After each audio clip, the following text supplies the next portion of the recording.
With another big rise in the number of hospitalizations, managing COVID is a daily battle. The Prime Minister visiting a vaccination centre in Milton Keynes and again urging everyone to get jabbed. The overwhelming majority of people who are currently ending up in intensive care in our hospitals are people who are not boosted. I've talked to doctors who say the numbers are running up to 90% of people in intensive care who are not boosted.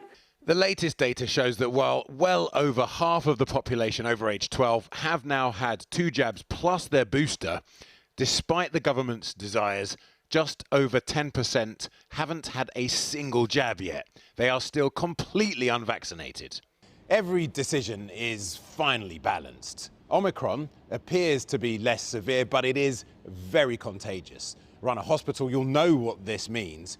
Huge staff shortages because of both infection and mandatory isolation.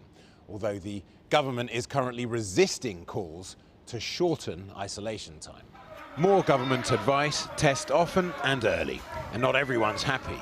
This video appeared today on social media, which is believed to show a handful of anti-vax protesters storming a test and trace centre, also in Milton Keynes, and appearing to take some of the equipment. It follows mild panic this morning when national PCR supply seemed to temporarily fall off a cliff.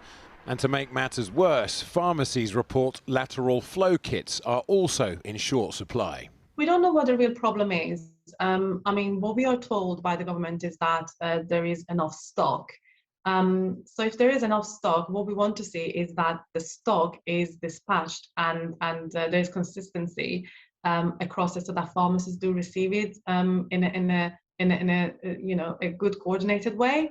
At the moment, it's not there. One day you get like a box of tests. The next day you don't get anything, and it's not lasting long when you get that box. All the more important given that New Year's Eve is just round the corner and more household mixing is inevitable. In Scotland, where large-scale events have been cancelled, tests are being prioritised for frontline staff. We are now prioritising some slots for essential workers, such as NHS and transport staff, as well as for those who are clinically vulnerable or eligible for new COVID treatments.